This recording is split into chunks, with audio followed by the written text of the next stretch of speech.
Myths, legends, and reality can all collide in a place like Chibeka, Tunisia. For those of you unfamiliar with reality, Chibeka, Tunisia is the place where Star Wars was filmed and has many other locations contained within that film series. The role of myth and legend is really quite curious. These things are often foundational to our understanding of reality as human beings. The central role myths play in how we view the world and what we do with that are equally fascinating. However, the reality of the situation is often quite different than the story that is told via myth and legend. So today I'm on location in Chibeka, Tunisia, which is a very interesting place because a lot of people familiar with the Star Wars series are aware of a place called Tatooine. Well, it turns out Tatooine is the name of an actual city in Tunisia. Now, these desert landscapes are a lot of what you might have seen in some of the Star Wars films. But let's get back to the main topic here of reality, myth, legend, and how it all fits together. Normally in the meditative state, when you're exploring legends and myths, they come off as these grandiose, supranormal, large kinds of things. So you envision walking into a cavern, and the cavern is gigantic. It's 100 meters tall, 300 meters up, 100 meters wide. Amazing, amazing, amazing. Okay, well, that is an example of something that you might see in a vision or in meditation. However, the actual place itself, if it does exist in the physical world, will often be quite a bit different. So, today we came into the oasis in Chibeka and came up to its famed pools. All right, well, if you've been on a donkey wandering through the desert for months at a time, coming upon a pool of water in the middle of the desert is quite a remarkable thing. But when you actually get up to the pool itself, it's about 1.5 feet deep. Now, it's quite profound for being what it is, but that same pool, when contained within a vision or a dream or a meditative experience, might be exceptionally large. So where I'm getting at here is the things we see in our visions and dreams, when they are reflective of a physical reality, often represent an ideal version of that thing that exists in the real world. So they shouldn't be taken too literally. So, for example, I did a series of meditations on the letter G in Jupiter a few years ago. And in these meditations, I was on the aisle at Pret-a-Porter during Fashion Week in Paris, France, surrounded by literati and all the other kind of wonderful people that show up at these things.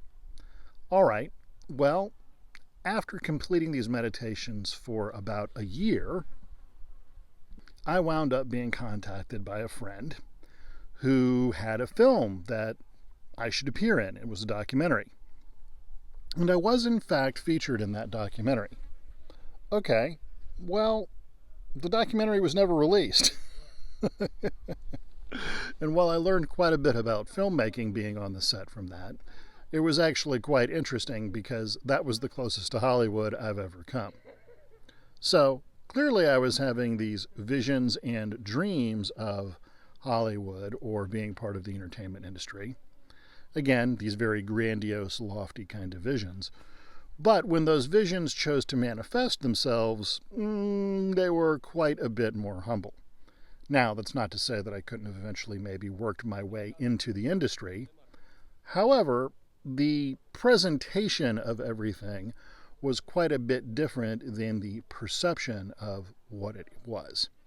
So this is something that I want you to take and keep in mind very carefully when exploring the meditative world, because it can get you in trouble when you project your desired outcome,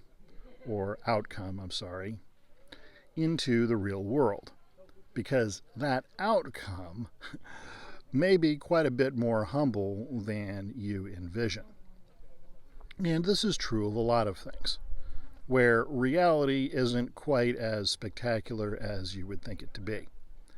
Another example of this is as a younger man, I ended up working in one of Saddam Hussein's former palaces in Iraq. Okay. From the outside, these are large stone marbled buildings, well accoutred, etc., etc., etc. Well, the reality of the situation was when you went inside, they were all for show. They were incredibly cheaply built. In fact, the railings on the walkways or staircases were so fragile that if you pushed on them, they'd fall over. The wiring couldn't handle modern electronics and was continually catching on fire. And in fact, the plumbing was, well, let's just say, severely undersized for what you would want in a working building. So there was the vision of the place, but the reality of the place was in fact quite different. So the whole point of this little lecture is, again, as has often been said in the 60 Skills curriculum, to carefully evaluate information and things you see in the subtle world, because they might not exactly work out the way you think, and they most definitely won't work out the way you want. That said, they can be valuable additions towards getting things done and provide quite a bit of motivation for developing yourself in the future. As Arnold Schwarzenegger once said, there is only plan A, there is no plan B. And you can watch an interesting documentary on him where he's sitting by a pool as a young man talking to Reg Park, the leading bodybuilder of his era, talking about a vision of himself as a king and grand ruler and powerful and rich man. Well, he went on to become governor of California. Now, the governor of California is a powerful and rich man, but he isn't exactly a king. So these things may manifest in slightly different ways than you had in mind. If you like the topic of today's discussion, please consider subscribing to the channel. Otherwise, as per usual, train hard and be well.